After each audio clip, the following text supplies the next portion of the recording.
ये रहस्य सबकी समझ में जल्दी नहीं आता। या रहस्य रघुनाथ कर वेग न जाने कोई, और जो जाने रघुपति कृपा, सब छाती चौड़ी करके घूमोगे। मान लीजिए पक्का अभी इसी क्षण आप ऐसे आनंदित हो जाएंगे अगर ये बात मान लेंगे ना, ये बात बन गई। हम तो लाडली जू के भरोसे हैं। लाडली जू के भरोसे का मतलब हमारे पक्ष में प्रियाजू, अब हमारे पक्ष में प्रियाजू, फिर अब हमारा कौन बिगाड़ सकता है? कौन बिगाड़ सकता है? नहीं, एक किंचन मात्र नागरी दासी जन्म जितायो। लालजू कहते हैं कि हर आज्ञा का इसने उल्लंघन किया है। प्रियाजू जरा से कोई बात नहीं, कोई बात नहीं जाले दो। लाडली जू की भ्रकुटी चढ़ी, अनुल्लेख्यानंता बिल्कुल काट दिया महारानी जो, ये रजिस्टर फूक दिया इसका, ये ले। हाँ, हम लोग ऐसे पास होंगे, ऐसे नहीं पास हो सकते, पक्का समझ लो। ऐसे ऐसे प्रश्न हैं जिनका समाधान ही नहीं है। और अगर आप शरणागत हैं तो ऐसे ऐसे नंबर हैं जो प्रश्न के उत्तर लिखने पर आते ही नहीं है, वो केवल उन्हीं के द्वारा दिए जाते हैं। ये मेरा है, अब बोलो क्या? खत्म, सब खत्म। वो बोल देते हैं ठसक से, ये मेरा है, बस खत्म। ये मेरा सेवक है, जैसा मेरे सेवकों का होता है वैसा ही करो। नहीं, आपको तो इसने छोड़ दिया, वैश्या को उसने छोड़ दिया, मैंने थोड़ी छोड़ा, चलो करो। किसकी चलेगी इनके आगे? इसलिए इनके जैसा कोई कृपालु नहीं। अतः उपासक को यह देखना है कि वो प्रभु पर निर्भर है या अन्य किसी पर, यह ध्यान देना चाहिए अंदर से। हाँ, हरि गुरु चरण सेवा अनुसरहु, अर्चन बंदन संतत करहु, दासंतन कर सुख लाओ। हमारा आश्रय तत्व दृढ़ होना चाहिए। अब इस आश्रय तत्व में जितना अहंकार है वो बाधा पहुंचाता है। वो सांप की तरह फन फैला करके दौड़ता है बार बार। तो जैसे प्रभु नाच नाच करके कालिया के फणों को मर्दन कर दिया, अहंकार चूर कर दिया, ऐसे ही फिर आश्रयदाता हरि नृत्य करते हैं उसके अहंकार पर, चूर चूर कर देते हैं। जो भी कहीं कुछ भी सब मिटिया मेट कर देते हैं। एकदम दैन्यता की मूर्ति वो उपासक हो जाता है, क्योंकि उसको कोई बल ही नहीं। अगर वो कुछ भी सोचे तो क्या सोचे, उसके पास है ही नहीं कुछ प्रभु की सिवा को। तो फिर जैसा जोई जोई प्यारो करे सोई मोहि भावे, क्योंकि उसके पास कुछ है ही नहीं। ऐसा उपासक अभी जीवन मुक्त है। अभी कुछ भी हो, कोई भी हो, कैसा भी हो, अभी जीवन मुक्त है। अभी अंतिम फाइनल उसका अभी इसी क्षण हो गया। बस केवल प्रभु का भरोसा। ये जबान से कहने की बात नहीं है, ये वहां रोक के प्रश्न करें मैं तो प्रभु के भरोसे हूं। जैसे कल प्रश्न, मैं तो समर्पण किए हूं, फिर हमारा काम क्यों नहीं बना? तो तुम्हारा काम क्या रह गया? तुम रह गए, तुम्हारा काम रह गया। तो समर्पण बकवास को थोड़ी कहते हैं। समर्पण किनका होता है? तन का, मन का, प्राणों का, स्वयं का। तो जब तन मन प्राण स्वयं समर्पित हो गए तो हमारा काम क्या रह गया? अब तो सब वो जाने उनका काम। हमारा काम क्या है वो हमारे, बस इतनी बात दिमाग में रखना। उनका काम क्या है वो देख लेंगे, ये पूरा सब उन्हीं का काम है, वो सब करवा लेंगे जो कुछ जैसे चाहिए। भक्ति योगी को सर्वश्रेष्ठ बताने से सिद्ध हुआ कि जितने योग हैं उनमें पूर्णता में कुछ न कुछ कमी रहती है। संसार संबंध विच्छेद होने से सभी योगी बंधन से सर्वथा मुक्त हो जाते हैं, सभी निर्विकार हो जाते हैं, सभी सुख और शांति आनंद को प्राप्त करते हैं, ये पक्की बात है। परंतु जो प्रभु का अनन्य आश्रय लेकर भजन करता है उसमें और इन सब में अंतर है। इनमें भगवत प्रेम नहीं होता। मुक्त हो जाएंगे, सुख शांति को प्राप्त हो जाएंगे, पर प्रेमी नहीं होंगे। और जो भगवद आश्रित होता है उसको प्रेम, इस सब योगों का श्रेष्ठ योग प्रेम योग है, उसे प्रेम प्राप्त होता है। जैसे उद्धव जी अपने को पूर्ण मानते थे, पर जब प्रेमी गोपीजनों के समीप गए तब उनको अपनी अपूर्णता का बोध हुआ।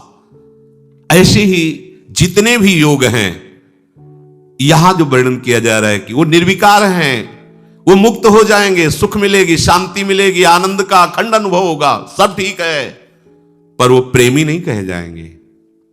ये पूर्णता अनन्य भाव से भगवत भजन करने में ही होती है। आगे प्रभु करुणा करके अपनी तरफ से अर्जुन जी को उपदेश कर रहे हैं। मैया आसक्त मनाह पार्थ, ये बहुत अमृतमय वचन। मैया आसक्त, केवल मेरे में आसक्त, ये बहुत अमृतमय वचन है। प्रभु में आसक्ति ये बड़ी दुर्लभ बात है। अपने कल्याण के लिए योग ज्ञान साधन सब मंगल में है, लेकिन प्रभु में आसक्ति, इसीलिए हरिवंश महाप्रभु कहते अलम विषय वार्तया नरक कोटि बीभत्सया वृथा श्रुति कथाश्रमो बत विभेमि कैवल्यता परेश भजनोन्मदा यदि सुखादया किम ततः। क्या ये विषय वार्ता तो करोड़ों नरकों से भी गंदी क्यों करते हो, और वेद की वार्ता भी मेरे सामने क्यों, मेरे लिए तो बेकार है। और ये बड़े बड़े महापुरुष ईश्वर की भक्ति में लगे हैं, इनको भी प्रणाम है, मुझे इनसे भी कुछ नहीं। तो आप हो कहां, परंतु मम राधिका पद रसे मनो निमज्जत यू वृंदावन शिम कश्चन घनाश्चर्या किशोरी मणिस तत्कंकर रसामृतादि परम चित्ते न में रोचते। जे और कुछ अच्छा नहीं, बस प्यारी जू की प्रतिपल मुस्कुराहट देखना है, उनको सुख पहुंचाना है। गोरे चरणारविंद की सिवा मुझे कोई मोक्ष परम पदवी कल्याण सब नहीं चाहिए। ये बात, ये सब अपने कल्याण के लिए है, योग ज्ञान वैराग्य। और ये क्या है, ये ऐसी प्रेमावस्था प्रदान करती है भक्ति जिसमें प्रिया प्रीतम के सुख में निमग्न रहना। प्रिया प्रीतम को सुखी देखकर लाल ललना मिली तो हियो शिरावत मोह। यह है मैया शक्त, केवल मेरे में आसक्त। ये दुर्लभ पद है, दुर्लभ पद, केवल मेरे में आसक्त। कोई तत्व ज्ञान में, कोई योग में, कोई अमुक अमुक अमुक अमुक, किस लिए? परम कल्याण हो जाएगा, सिद्ध हो जाऊंगा, मोक्ष पदवी मिलेगी, दुख निवृत्ति हो जाएगी, इसी में सब। और यहां मैया शक्त, मुझे कोटि कोटि नरक भोगने पड़े तो परवाह नहीं, पर प्यारे तुम हमारे नेत्रों से ओझल मत होना। तुम्हारी मंद मंद मुस्कुराहट हमारे हृदय में, हमारे नेत्रों में बसी रहे। हाँ, नरक भोगवाओ, कोई बात नहीं। नारके परमे पदे थवा, मुझे इनसे कोई मतलब नहीं। नरक स्वर्ग अपवर्ग आस नहीं त्रास है। परमार्थ व्यवहार बनो कि ना बनो, सुख दुख भुगते दे, कोई परवाह नहीं। ये देखो, ये है मैया शक्त, मेरे में आसक्त। मैया शक्त मनाः पार्थ योगम युञ्जन मदाश्रय असंशयम समग्रम माम यथा ज्ञास्यसि तच्छृणु। मेरे में आसक्त मन वाला और सिर्फ मेरे ही आश्रित, ये खास बात है। केवल भगवद आश्रय, यहां चूक हो जाती, केवल में चूक हो जाती। आश्रय तो लिए प्रभु का, लेकिन भगवद आश्रय लिए हैं अपने सुख साधन के लिए, और वो भी अनन्य भाव से नहीं लिए। मांगना भी अच्छा है, हम कहते हैं बच्चा बन के मांगो, स्वामी बन के नहीं। पैसा कर दो, इतने लाख का भोग लगा देंगे, ये कौन बोल रहा है? नहीं, बच्चा बन के। जैसे बच्चा मां से कहता क्या कि हम तुम्हें एक साड़ी ला के देंगे, तुम हमारा काजल लगा दो ठीक से, ऐसा कहता है क्या? काजल लगाओ, हमारे, हमको स्नान करवाओ, इसके बदले में नहीं करवाओगे तो हम रोते हैं, अभी आपको करवाना पड़ेगा। बदले में वो कुछ देने लायक के लिए, मां के सिवा उसका कुछ है नहीं, तो क्या बदले में मां को दे? कभी बच्चे ने कहा कि हमें अमुक वस्तु दो तो हम आपको ऐसा ऐसा नहीं। मेरी मां है, ऐसे ही मेरे प्रभु है। अगर उस कोटि का भक्त नहीं बनाऊं तो मांगूंगा अपने प्रभु से, लेकिन लोभ लालच घूस दे के ले, हमारे पास है नहीं कुछ, तो दे क्या तो हमें चाहिए। कैसे चाहिए? जैसे अपने स्वामी से, अपने पिता से, अपनी मां से हम झगड़ जाते हैं। छोटा बच्चा खिलौनों के लिए झगड़ जाता है, नाशवान खिलौना है, प्लास्टिक का है, पर झगड़ जाता है, मुझे ये चाहिए। वो ये नहीं कहता कि आपको ये ला के दूंगा, आप हमें ये ला के दो। हम लोग ऐसे ही स्वामीगिरी प्रभु से झाड़ते हैं। फूल बंगला बनवा देंगे, आप हाँ ऐसा कर दो ना, ये वाला मुकदमा जितवा दो, अगले साल 100 ब्राह्मण खवाएंगे, ऐसा ऐसा। और आपको ये क्या, वो कौन बोल रहा है? बच्चा बोल रहा है क्या? बच्चा, प्रभु गलती हो गई, प्रपंच में फंस गया हूं, एक बार निकाल दो नाथ, बस आपका भजन करूं, आपके आश्रित रहूं। मांग सकते हो, आप उनके बच्चे हो, उनके जन हो, आपको कोई भी बात है अपने प्रभु से कहो, पर स्वामी बन के नहीं, दैन्य भाव से सेवक बन करके। और आगे चलकर जब आप समझ जाओगे तो मांग ही मिट जाएगी। मैया शक्त मना, प्रभु में आसक्त। ये जानते हो कैसे होती? भगवत चर्चा सुनने से होती है, किसी और साधन से नहीं होती। अन्य कोई आश्रय नहीं। ये बहुत ऊंची स्थिति है। इसमें संपूर्ण ज्ञान, योग का संपूर्णतः प्रकाश और भक्ति की चरम अवस्था स्वयं प्रकाशित हो जाती है। उसे अलग से कोई साधन नहीं करना पड़ता। निरंतर निष्काम भाव से, कोई चाह नहीं। ये चाह को भी मिटा देगा भजन। ये स्थिति है। प्रारंभ में किसी की ऐसी स्थिति नहीं होती। ये पीछे के श्लोक में श्री भगवान ने वर्णन किया। जो प्रयत्न पूर्वक उपासक अपनी उपासना में मन को दृढ़ कर दिया है, प्रयत्न पूर्वक बार बार मन हमको उपास्य देव से विमुख करने की चेष्टा करेगा, पर हमें प्रयासरत रहना है। अगर हमें सफलता ना भी मिली तो भी सफलता हमें मिल जाएगी। बात समझना। श्रद्धा विश्वास पूर्वक प्रभु में तल्लीन हुए मन से जो उपासक भजन करता है, तो प्रभु की तरफ से समस्त साधनाओं का स्वरूप उसके हृदय में प्रकाशित हो जाता है। शब्द ध्यान दीजिए, समस्त साधनाओं का। ज्ञान का स्वरूप तत्वबोध होना, सर्वान वस्तुतया निरीक्ष परम स्वाराध्य बुद्धिर्मन, तत्वबोध हो गया। वैराग्य का स्वरूप लोक परलोक के किसी भोग में राग न रहना, जगते भयो फिरे वैरागी, श्री वृंदावन रस में अनुरागी। भक्ति का चरम स्वरूप गदगद सुर नैना सजल दंपति रस रह भीन, इह गति वृंदा विपिन में फिरे प्रेम तनलीन। योग की जितनी सिद्धियां हैं उनकी एक सीमा है, लेकिन जो गोरे चरणारविंद की शरणागति लेकर उनकी सेवा में तत्पर है, तो महाप्रभु हरिवंश चंद्र जो कहते हैं, श्री राधा किंकरीणाम लुठति चरणयो अद्भुता सिद्धि कोटि। नाम नहीं बताया, करोड़ों सिद्धियां। इस एक सिद्धि के सामने कोई सिद्धि नहीं है। प्रिया प्रीतम के मन की बात जानकर उनकी सेवा में मगन रहना। मन मन की रुचि जानी नेह विधि अनुसरें। ये सिद्धि बड़े बड़े ईश्वर कोटि के महापुरुषों में भी नहीं है कि हमारे श्यामा श्याम के मन में क्या चल रहा है ये बात जान सके।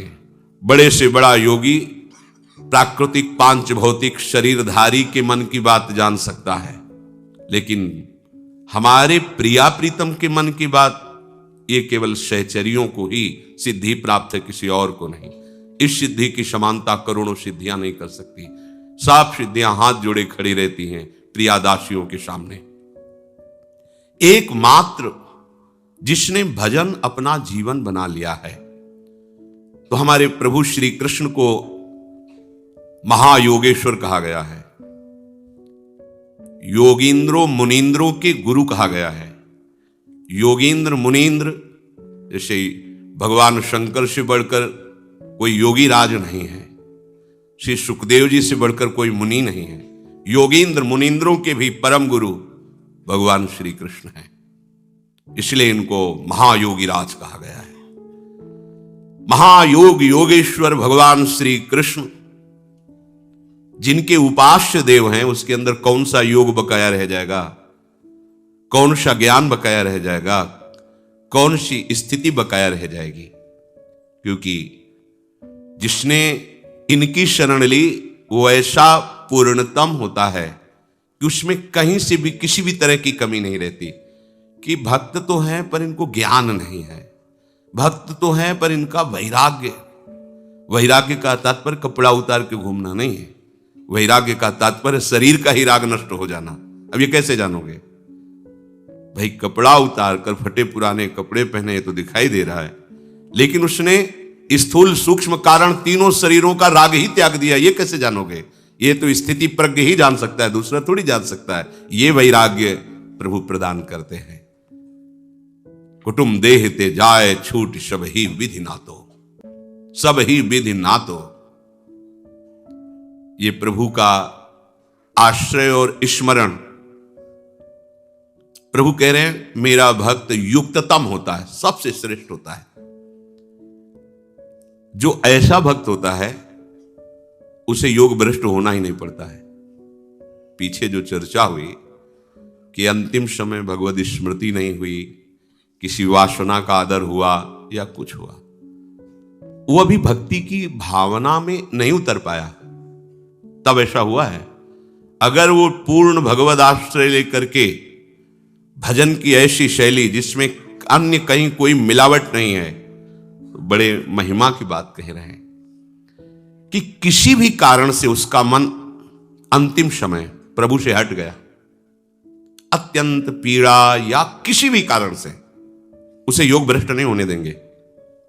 ये बात देखनी, ये केवल बात उसी के लिए जिसने अन्य साधन का, अन्य का कहीं कोई भरोसा आशा स्थान नहीं है, जिसे थोड़ा भी अपने पुरुषार्थ का बल है, साधना का बल है, अपनी साधना पर विश्वास है, अपनी जितेंद्रियता पर अभिमान है, तो ऐसे के योग भ्रष्ट होने में चांस हैं। लेकिन जिसने केवल भगवान का भरोसा, केवल प्रभु का बल, केवल प्रभु ही अपने हैं ऐसा माना है, और अंतिम समय उसका मन हट गया किसी भी कारण से, तो कह रहे हैं कि अत्यंत पीड़ा या बेहोशी या किसी भी कारण से वो प्रभु को भूल गया, अंतिम फाइनल होता है। अगर आप भूल गए, जो चिंतन होगा वहीं जाओगे, पर इसका ऐसा नहीं होगा। एक खास बात, उस समय स्वयं प्रभु उसकी स्मृति के रूप में जागृत हो जाते हैं। वो भूल गया पर भगवान जागृत हो गए। ये देखो खास बात, ततस्तम म्रियमाणम तु काष्ठ पाषाण सन्निभम अहम स्मरामि मद्भक्तम नयामि परमाम गतिम। अब उसकी स्थिति अंतिम समय भयानक कष्ट है या किसी भी कारण से पत्थर की तरह हो गई, काष्ठ की तरह, कोई चिंतन नहीं बन रहा, कोई अंधकार छाया हुआ है। उस भक्त का मैं स्मरण बनता हूं, अहम स्मराम, भगवान स्फुरित होने लगे, उनका रूप, उनका नाम। अब वो नहीं है, वो नहीं कर पा रहा कुछ। उसको उस समय जो गति प्राप्त होती है वो किसी बड़े बड़े योगियों को भी नहीं प्राप्त होती। ये चमत्कार है भगवद आश्रय का। प्रसन्न हो जाना चाहिए बात सुनकर, हमें अंतिम का भी कोई भय नहीं रह गया। अगर हमारी ऐसी कोई परिस्थिति स्थिति कि काष्ठ और पत्थर की तरह हृदय हो गया, कुछ स्फुरण ही नहीं हो रहा, भगवान को भी भूल गए, उस समय प्रभु अपने रूप को प्रकाशित करते हैं, अपने नाम को, अपनी स्मृति को प्रदान करते, भगवान स्मृति रूप से स्फुरित होते हैं। ततस्तम म्रियमाणम तो काष्ठ पाषाण सन्निभम तो अहम स्मरामि मदभक्तम नयामि परमाम गतिम। वो ऐसी परम गति को प्राप्त होता है, दूसरा नहीं प्राप्त कर सकता। उस समय भगवान उसका स्मरण बन जाते हैं। कफवातादि दोषेण मद भक्तो नचमाम स्मरेत तस्य स्मराम्य हम नोचेत कृतज्ञो नास्ति मत परहा। जिसने जीवन भर मेरा आश्रय लेकर के भजन करने का प्रयत्न किया है, वो अंतिम समय कफ वात आदि के बढ़ जाने से वो मेरा स्मरण मृत्यु के समय नहीं कर पा रहा है, तो मैं स्वयं उसका स्मरण करता हूं, मैं स्वयं उसकी स्मृति के रूप में जागृत हो जाता हूं।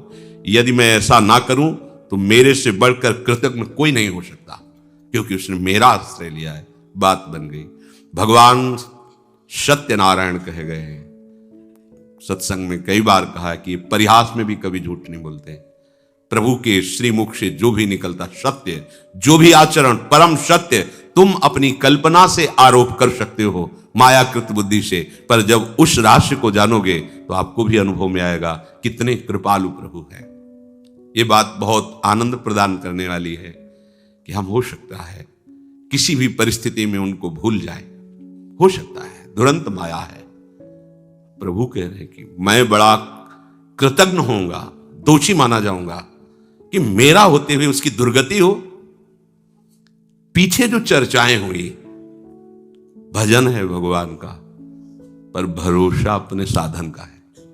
खास बात समझना, इसके ऊपर वर्णन किया है, जिसको थोड़ा भी अपने बल का भरोसा है, अपने पुरुषार्थ का, साधना का, जितेंद्रियता का, सदाचार का, मैं बड़ा तपस्वी हूं, मैं ज्ञानी हूं, मैं ध्यानी हूं, मैं भजनानंदी हूं, है भजन, पर अपना थोड़ा सा बल लिए हुए, ये चूक हो जाएगी, योग भ्रष्ट हो जाएगा। अगर योग भ्रष्ट होता है तो अगला जन्म होगा। लेकिन जिसने केवल प्रभु का सहारा लिया है, सब साधन हो रहे हैं पर भरोसा हमें साधन का नहीं है। कई बार सत्संग में कहा, हाथ टूट जाए तो कैसे माला चलेगा, पैर टूट जाए ये सब नाशवान है, कैसे परिक्रमा होगी? हम किसका भरोसा करें? केवल प्रिया प्रीतम का। हमारे साधन क्या है? प्रिया प्रीतम। जो बन रहा है जय हो, नहीं बन रहा तो जय हो, हम आपके हैं। हमारी कराह पड़े पड़े आपको ही पुकारेगी, राधा राधा राधा।